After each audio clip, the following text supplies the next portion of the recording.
Hello viewers, Tollywood story এক্সপ্লেনারে তোমাদের সবাইকে স্বাগত জানিয়ে রাঙামতি তীরন্দাজের আজকের পর্বের রিভিউ আমি শুরু করছি। শুরুতেই রাঙা আহিরির বাড়ি থেকে ফিরে আসে। এসে রাতের বেলা কেউ না দেখে সেই কারণে আস্তে আস্তে করে দরজা খুলে ভেতরে ঢুকছে।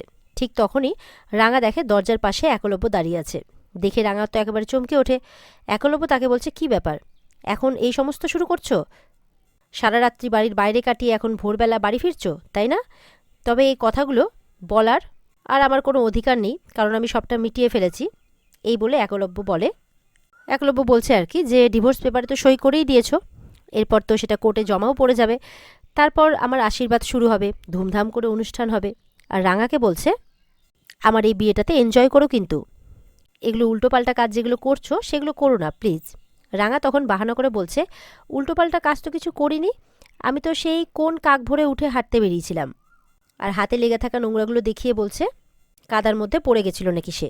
একলব্য তো রাঙার দিকে তাকিয়ে আছে আর মনে মনে কিন্তু খুব রাগছে। রাঙা এটা বুঝতে পেরে বলছে, তুই তো বলছিলি হাঁটতে হবে, দৌড়ঝাঁপ করতে হবে, এক্সারসাইজ করতে হবে, তা না হলে শুধুমাত্র দাঁড়িয়ে দাঁড়িয়ে তীর চালালেই হয় না। তাই তো আমি একটু শরীরটা ঠিক রাখবার চেষ্টা করছিলাম আর কি। একলব্য একের পর এক রাঙার কথাগুলো শুনছে আর নিজেকে রাগটাকে কন্ট্রোল করার চেষ্টা করছে। এরপর চিৎকার করে রাঙাকে বলছে, শাট আপ, তোমার এই ইনোসেন্ট মুখ দেখে আমি আর তোমাকে সরল সাদাসিধে ভাবার ভুল করব না। আর তুমি যে এই সরল সরল কথাগুলো বলে বেড়াচ্ছ, এগুলো আমি একটাও বিশ্বাস করছি না। তুমি পুরোটাই অ্যাক্টিং করছো। তুমি নিজেকে যতটা সরল দেখাচ্ছ ততটা সরল তুমি নও। এরপরে হঠাৎ করে একলব্য খেয়াল করছে কখন সে কথাগুলো বলতে বলতে রাঙার দু কাঁধে হাত রেখে ফেলেছে। এটা বুঝে নিজের হাতটা তারপর সরিয়ে নেয় আর নিজের ঘরে চলে যায়।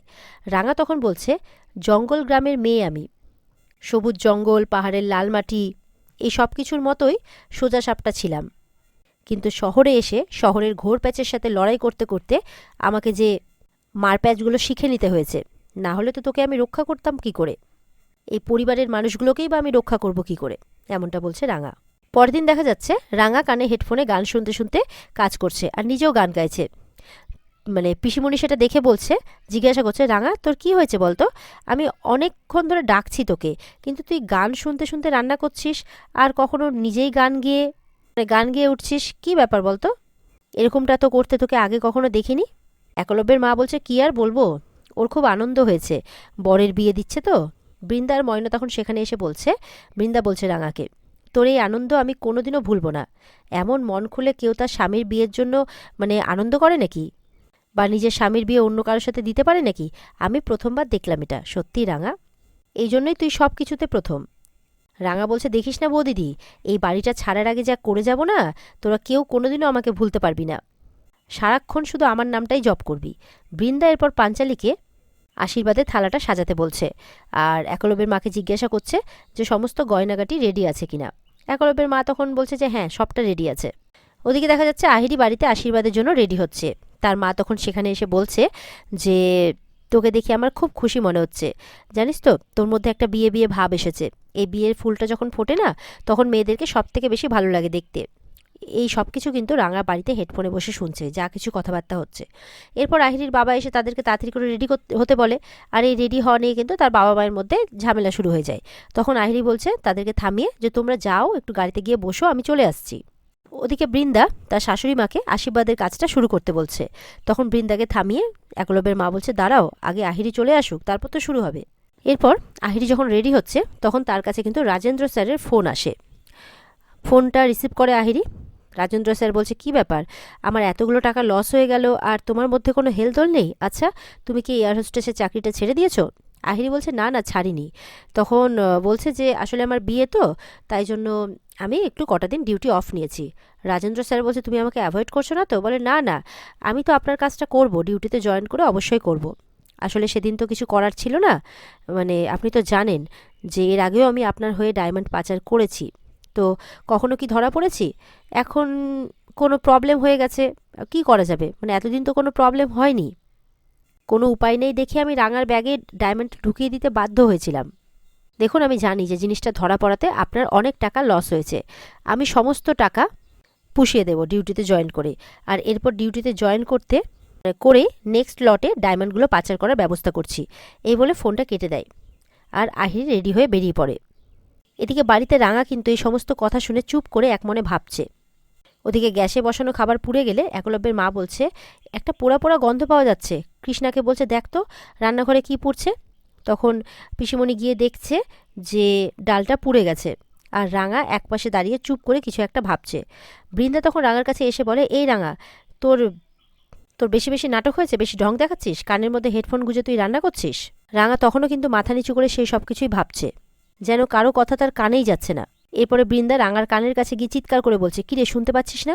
আর তার কানের ইয়ারবাডটা খুলে ফেলে আর তাকে বলছে যে, তোর যে কোনো দুঃখ হচ্ছে না, কষ্ট হচ্ছে না, সে আমরা বেশ বুঝতে পারছি। তোর বেশ আনন্দ হচ্ছে, তা বলে তুই রান্নাটা নষ্ট করে দিবি? প্লিজ হাত জোর করে বলছি, আর ঝামেলা বাড়াস না। রাঙা তখন হুঁশ আসে আর বলছে যে, বড় বৌদিদি বিশ্বাস কর, আমি একদম বুঝতে পারিনি, আমার ভুল হয়ে গেছে। এই বলে রান্নার কাছে যেতে গেলে পিসিমা তাকে বারণ করে বলছে, ঠিক আছে ঠিক আছে, আমি দেখে নিচ্ছি। এরপর বড়দা এসে খবর দিচ্ছে যে আহিরিটা বেরিয়ে পড়েছে। আর তার বাবা এইমাত্রই তাকে ফোন করে জানালো। সঙ্গে সঙ্গে বৃন্দা কিন্তু তাড়াহুড়ো করতে থাকে। রাঙা তখন মনে মনে বলছে, খুব আনন্দ না তোর? তোর মনে ভাবছিস যে পাপ কাজটা করে তুই পার পেয়ে যাবি?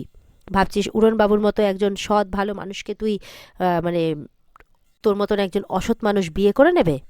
তুই জানিস না তোর এই আনন্দ নিরানন্দে পরিণত হতে চলেছে। কোনো মানুষ যে এতটা খারাপ হতে পারে তোকে না দেখলে আমি বুঝতে পারতাম না। এরপর আহিরিরা একলব্যের বাড়িতে চলে আসে।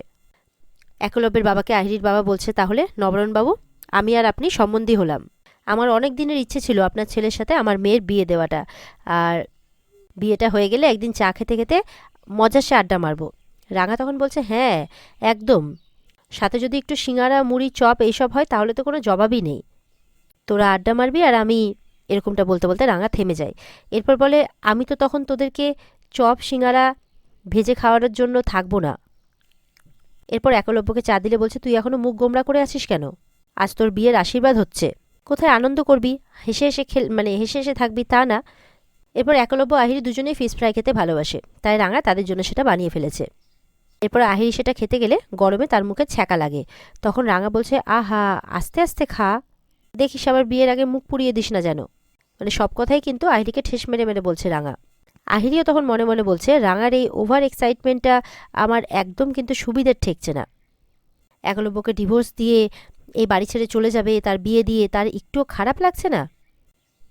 উল্টে খুশিতে ডগমগ করছে। এটা কখনো হতে পারে নাকি? এই আনন্দটা লোক দেখানো নয় তো? বৃন্দা এরপরে ডিভোর্স পেপারটা আহিরির বাবাকে দেখিয়ে বলছে, এই যে ওরা দুজনেই সই করে দিয়েছে, মানে একলব্য আর রাঙা। আর যতটা তাড়াতাড়ি সম্ভব ডিভোর্সের ব্যবস্থাটা করা হয়েছে।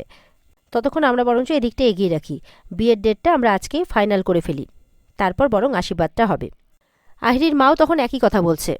এরপরে কিন্তু আহিরি আর একলব্যের বিয়ের একটা ডেট ফিক্সড করা হয় আর তারপরে আশীর্বাদ শুরু হয়।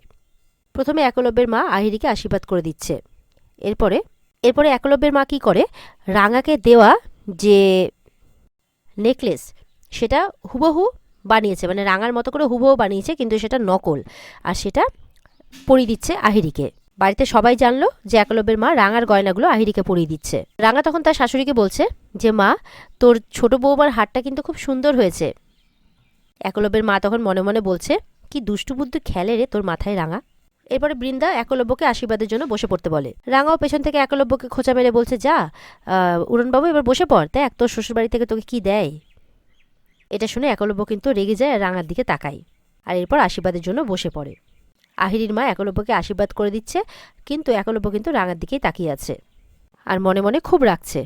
এরপর আশীর্বাদ শেষ হয়ে গেলে সাত্তকী বলছে যে তার একটা বক্তব্য আছে। সবাই সেটা জানতে চাইলে সে বলছে যে বিয়েটা যখন হবে তখন রাঙা এই বাড়িতে থাকবে না। আর এখানে আজকের পর্ব শেষ হয়ে যায়। তো বন্ধুরা, এই ছিল আজকের পর্বের রিভিউ। ভালো লেগে থাকলে কিন্তু পর্বকে কমেন্ট করে জানাতে ভুলবে না যে তোমাদের কেমন লাগলো। আর আমাদের সাথে জুড়তে আমাদের চ্যানেলকে সাবস্ক্রাইবটা অবশ্যই করে দেবে। আর যদি পর্বের বিস্তারিত দেখতে চাও তাহলে স্টার জলসার পর্দায় অবশ্যই চোখ রাখবে। তাহলে ভালো থেকো সবাই, দেখা হচ্ছে তোমাদের সাথে আগামীকালকে। টাটা।